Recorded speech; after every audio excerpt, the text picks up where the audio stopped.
this is Hillary Topper from We Are Triathletes and a Triathlete's Diary, and I'm here today with Dr. Dan Schaefer. Dr. Schaefer and I have been friends for a while, and he is an expert in his field. He recently wrote a book called Click: The Competitive Edge for Sports, Entertainment, and Business. So, Dan, tell me a little bit, can you give me a little bit about your background? Sure. I worked a lot with helping people who had to deal with very, very difficult situations in their life. I did a lot of work with lost life transition and the impact that lost life transition has on performance, on errors, omissions, accidents, and safety. It kind of led me into dealing with hypnosis and finding that hypnosis helps people make tremendous change very quickly if it's done right. And so I use that, and I've discovered with golfers, for example, that golfers can knock 3 to 6 strokes off their golf game without ever touching the club, which is exciting to golfers. But again, and then I worked with professional football players, so my business is about 80% business people and about 20% high-performing professional athletes, amateur athletes, student athletes, anybody who wants to win. Awesome. That's what I do. Awesome. So, when you talk about competitive advantage, do you think that most of it has to do with your psyche as opposed to your actual physical ability? I think an awful lot has to do with your physical ability, your training. That's why these trainers are so important, getting good trainers, people who are going to help you to train and not injure yourself. But the part that's less often looked at is the mental aspect. So what distracts you, what gets in your way, what drags you off your game, and how do you, I can give you an example. I asked a professional football player what he wanted to have happen. He said, I want to increase my concentration. I said, okay. I said, what gets in your way? He said, I get distracted. I said, what distracts you?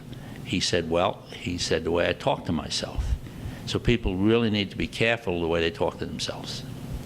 Let's talk a little bit about your peak performance strategies and how you actually work with professional athletes and amateur athletes. Okay. Well, you have a triathlete survey that we sent out. We can certainly send it out to anybody who is interested in receiving it. But what it does is it takes you through the 3 phases of a triathlon and has you look at very closely how you talk to yourself.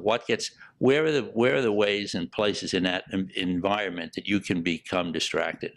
So we look at the swim, we look at the bike, and we look at the run. So how you do that, to give you an example, how many people that are listening to this today tell themselves what they don't want to have happen? A lot of people say they don't want to have happen. The danger in that is that all your training, after you do it consistently, goes into your subconscious mind. So not thinking about what you're doing sometimes is the best way to run a race. Just let your body run it. But what gets in the way of your subconscious mind? All kinds of things. So when somebody says they don't want to have something happen, what they discover is that their subconscious mind never hears a negative command. So if you say, I don't want to trip up on this hill, your subconscious mind hears trip up on the hill. Now you can come back to a whole lot of examples with football. When the Patriots were beaten by the Giants the first time, Patriots had 18 straight games. People asked me what I thought would happen, and I said I think the Patriots are going to find a way to lose because they're telling themselves they don't want to lose the game. When it comes in to the second time they played, they said we don't want to lose again. But if we come back to the last Super Bowl, with the Falcons coming into the fourth quarter with 25-point lead, what do you think they were saying to themselves? We don't want to lose this game. So I look at that, and so people have to be very careful of what they say to themselves because they just might listen. So are they better off saying, we are going to win this game, as opposed to we don't want to lose this game? Right. Well, I think that's right. But one of the strategies we use in here, we use visualization with athletes, particularly triathlon, is that if you set an objective, you've said to your subconscious mind, this is what I want to have happen. My business is to help people find anything that can get in their way of making that happen. So where do they want to be? For example, somebody is going to go out and run a race next week or 2 weeks from now. that'll be maybe the first time they run it. But if they have the course ahead of time, they can run it every single night under visualization. Now, a client of mine who ran the Badwater numerous times, she could run the Badwater in about 45 minutes, 135 miles under hypnosis. So she could actually see herself run it. The difference is your subconscious mind never knows whether you actually ran the race or whether you just thought about it. So that's the value of using visualization to improve your performance. So let's talk a little bit about that, okay? There are people who are afraid of open water. Maybe they think that there's a shark out there, or, there's things in that water you can't see. Right. So, it touches you or what have you. Talk me through how you can get through that using visualizations, both out of the water and in the water. The visualization, and I had a client who wrote a section of my book, a piece of my book about that. She came to me, she was having trouble with her open water swim. She felt like she was going to get run over by swimmers coming behind her. Mm-hmm. So what we did is we created, she imagined that when she closed her eyes, the inside of her eyelids were flat screen TVs. And she had a choice. She could actually watch herself swimming the race. She could watch herself from a helicopter above looking down with her swimming the race. Mm-hmm. The other thing that she did that was finally the best thing for us was she pictured herself standing on the beach, watching herself swimming into the beach. And all of these strategies, plus a couple of others, and one I can show you in just a minute, help people to control their stress, knock their stress down. So it's how, whatever she needs, but it's very individual. What one person says to themselves is not the same thing that somebody else says to themselves. You can't dispel the fact that there's things in the water.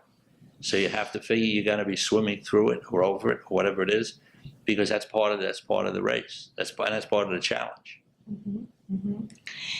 And then let's take it a step further, okay? So the people who they get in the water, they get through the swim, now they get on the bike, okay? And the bike has a flat tire, and now they have to wait like 10, 15, 20 minutes before they get help or they figure out how to change the flat tire. If it's somebody like me who doesn't know how to change a flat tire, that's a problem. But so how do you get through the rest of the race when something bad happens? There's an interesting strategy about focus and concentration. One thing I'd ask everybody to try, just a minute, if everybody sits straight up in your chair and start to move your right foot clockwise round and round, round and round, round and round. And while your right foot is going around and round, with your right hand, draw a big number 6 in the air. Your foot just went backwards. The point is what can you do to eliminate distraction, to keep you focused?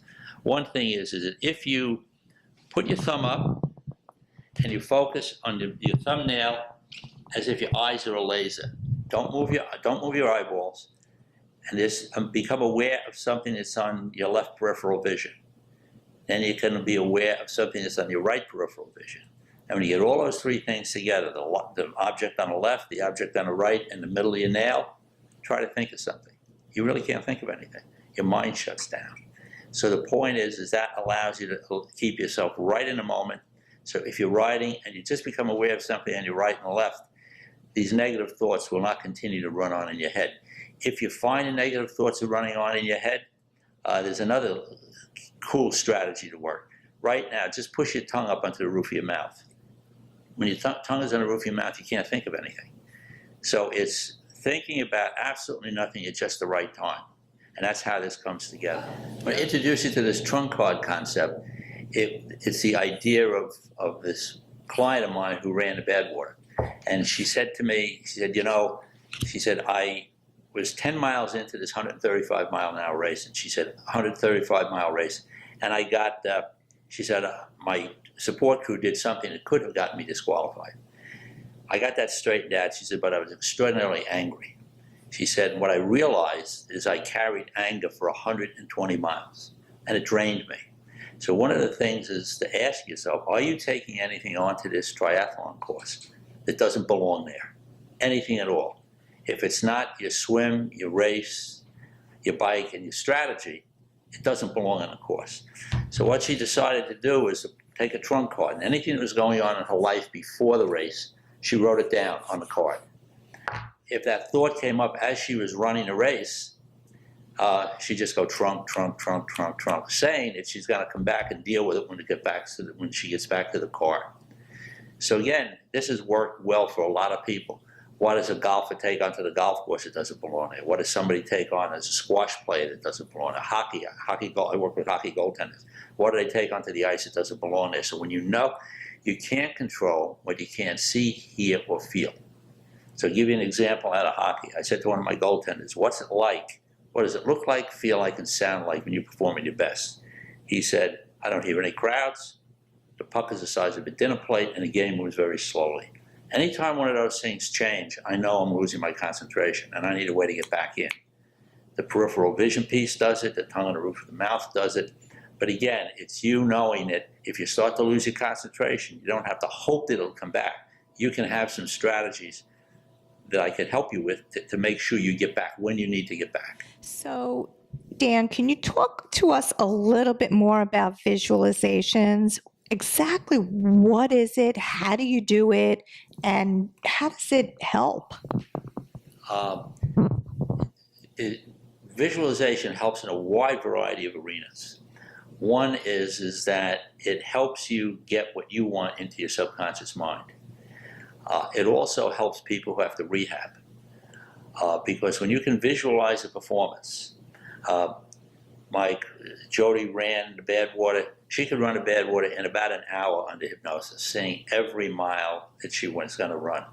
I just had a client. I was in Mexico.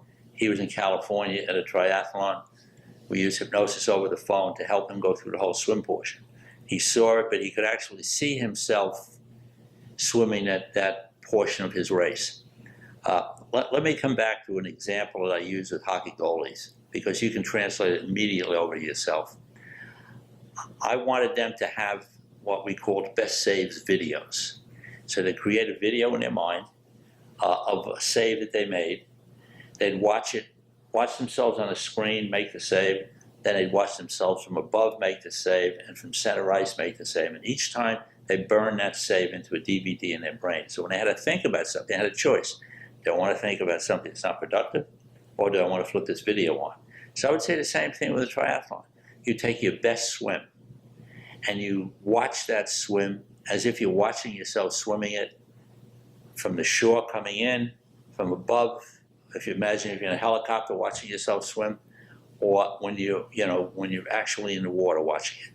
But when you watch that swim and you watch it over and over and over and over again in your mind, and it sounds crazy. People go, why am I sitting here with my eyes closed trying to do this? But there's a system to do it. They realize is that your subconscious mind doesn't know whether you actually did the swim or whether you thought about it. So that's the value of that. The other thing is if somebody happens to be injured, and it's certainly upset to be an athlete and be injured. But the point is that if you have these three segments of your triathlon, your best bike, your best run, and your best swim, visualizing in your mind while you're watching it, as hard as it is, you close your eyes. There's a way to help yourself get very relaxed with this, and then to do it on a regular basis. I have an athlete who's a MMA fighter. She won her last fight in 49 seconds, but she had visualized the fight for 3 weeks under hypnosis before she ever got into the ring. So she had been there three weeks before almost every night, whereas the person she was competing with walked in for the first time. It's like no competition. So it's the way you think about your race. A lot of this, people will sit back and say, why am I sitting here with my eyes closed? What a stupid thing to be doing. I should be out doing something else. But those are the things that are going to get in your way. And we try to get stuff out of your way that could disrupt you. So talk to us a little bit about the night before or the week before or months leading up to the race. Like, for example, I ran the New York City Marathon, and for the months leading up to the race, I mean, I was trying to do visualizations, but it was just making me so anxious.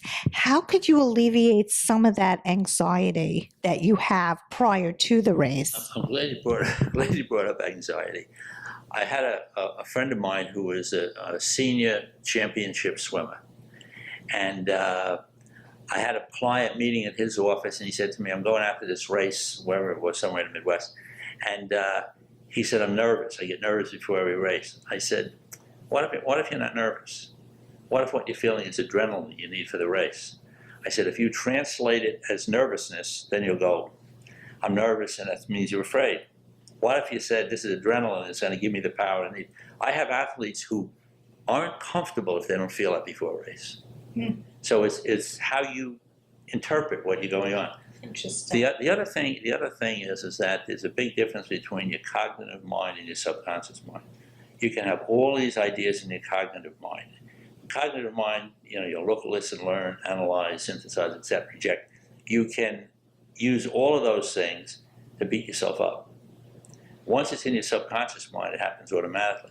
So a lot of what happens with people who train a lot, who are really good at what they do, is they may want to figure a way to increase their trust in themselves. You ultimately have to trust your training. There's nothing you're going to learn when you're standing at the edge of the water to get in, when you get on a bike, when you start to run. You're learning nothing, except your mistakes. One of the things I do a lot on the business side is I sell mistakes. So mistakes are not planning in advance. Mistakes are going to a race, maybe it's in a different state, and not take your own water with you. Just eat something in a local restaurant, because with all the training and everything, can you really afford to get sick from food? You can't. So what's the risk? So have you done all the work that's necessary to get your bike structured for yourself, the right sneakers, and then we keep going with it. Interesting. But what gets in the way? People take business into a race, and it just doesn't belong there. It belongs on a trunk. And in that vein, okay, when you start having negative self-talk, again, I know you had alluded to that earlier, but just give us some tips on how to not have that negative talk, turn it into positive talk. We're on Long Island. And for people who are aware, we're 150 miles from Montauk. So if you're in a city, New York City, and you get in a car and you valet park your car and they bring your car back, and the person who drove the car has the worst music that you've ever heard in your life on it, what do? You change the station or you turn it off. Well, if you have positive self-talk that you can motivate yourself with, fine. But if you don't, turn it off. You hear that tape running, stick your tongue up the roof of your mouth, it will stop instantly. Now, if you have to do it 150 times a day, I don't care. But the fact is you don't want it to go, because negative self-talk will contaminate it. And then you have the stuff that other people tell you. How could you be, what are you, crazy, running those distances, doing this, abusing yourself? Oh, that's what you do. But having the thing that professional athletes love about this stuff is that when they are able to do this instantly and take control of their mind game, they can shut it down instantly. Just push your tongue up the roof of your mouth. Now, when does that work? Well, it's not only races.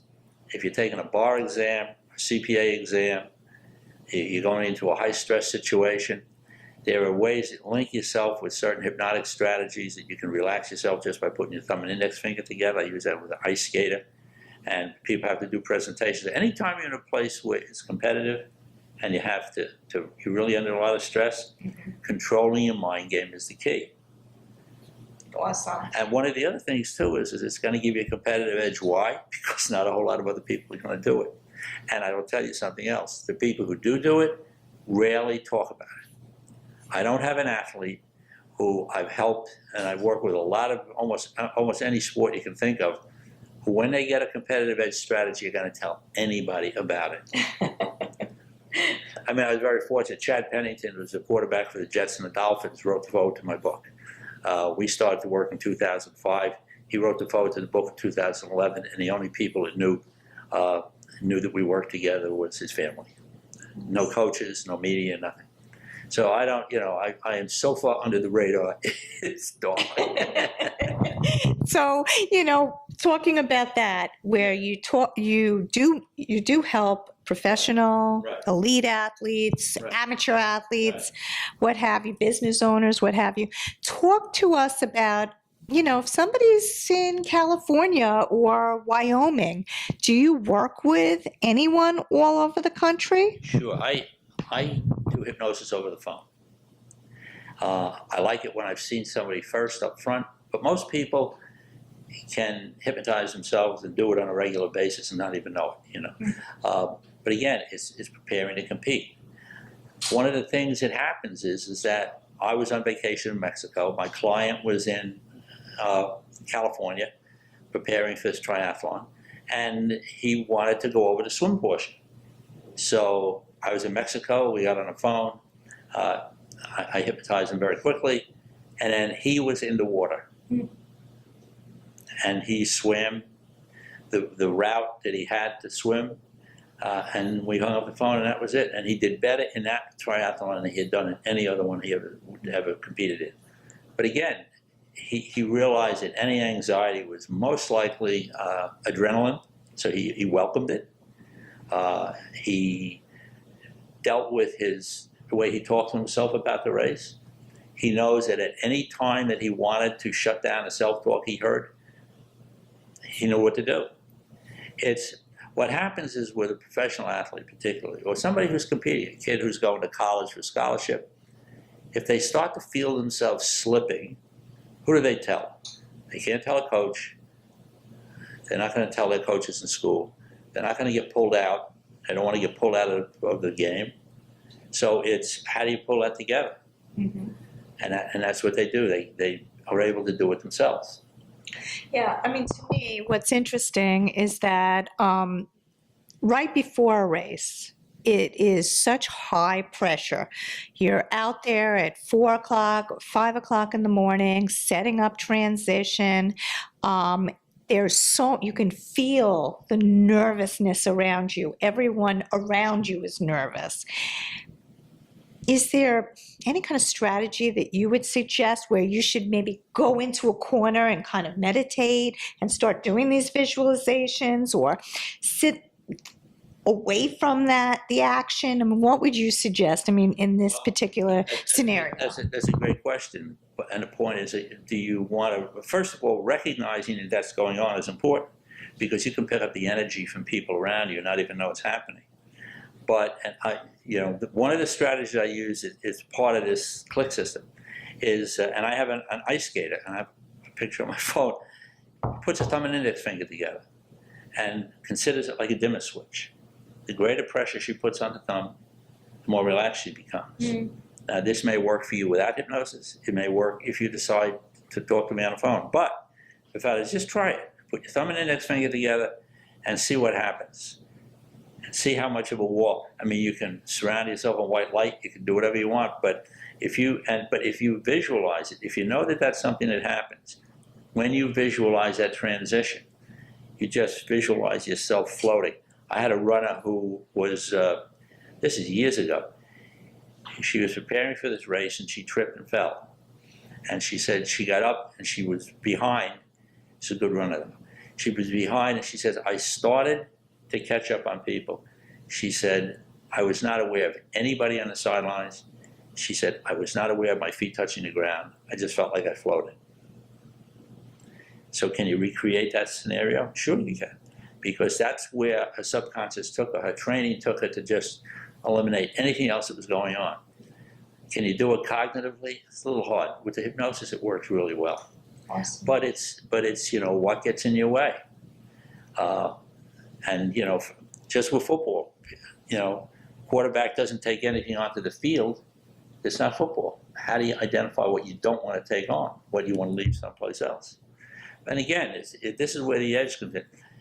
This is going to be used exceptionally well with training, because how do you talk to yourself before you go to train? It's not just at a race. If you got to practice open water swims, how do you talk to yourself before you go there? When do you hear yourself beating yourself up?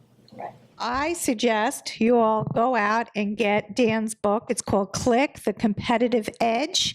And it is available on his website at danschaeferphd.com, or you can get it on amazon.com. And Dan, just lastly, tell our audience, our community, where they can get in touch with you and how they could, all your contact information. First of all, thank you for the compliments on the book. This is going to be an unusual statement because you can get the book where Hillary said you could, but also you can contact me if you're close on Long Island. You can contact me directly at 917-880-6758. The other thing is you can get them from me directly. I always have them in the trunk of my car. You can always get them there. But the point is I don't want you to read the book. What I'd like you to do is go to the table of contents. Just scroll the table of contents and trust your subconscious mind to tell you exactly what you need for the next event you're going into, whether it's a business negotiation or whether it's a competition. Your subconscious mind will tell you exactly what you need. The traditional way, you look at a book, and a lot of people are way too busy to read a book, not to read it this way. But the point is, if what you need is on page 222, you're probably never getting to it. But your subconscious mind will take you exactly where you need to go. So it's trusting your training, trusting your subconscious mind a lot more than you have, because you put a lot of training in there. A lot of stuff is in there now, and you just have to trust it. As far as getting in touch with me, you can email me at danschaeferphd.com. That's SCHAEFER. If you want some information on selling mistakes, I can send you an article on selling mistakes, how you can make a lot of money selling mistakes. But in any event, that's what this is about. This is what mistakes that people make that drag them off and diminish the training that they've had. So it's really important. And I think it's important for people who want to win. I mean, I really don't work with people who don't want to win. Everybody I work with wants to win. What mistakes have you made in past races that you don't want to make in the next one? Preparation in advance, just it's everything. What you eat, tires on your bike, are your shoes comfortable, your sneakers comfortable, whatever it is. Okay, thank you. Thank you.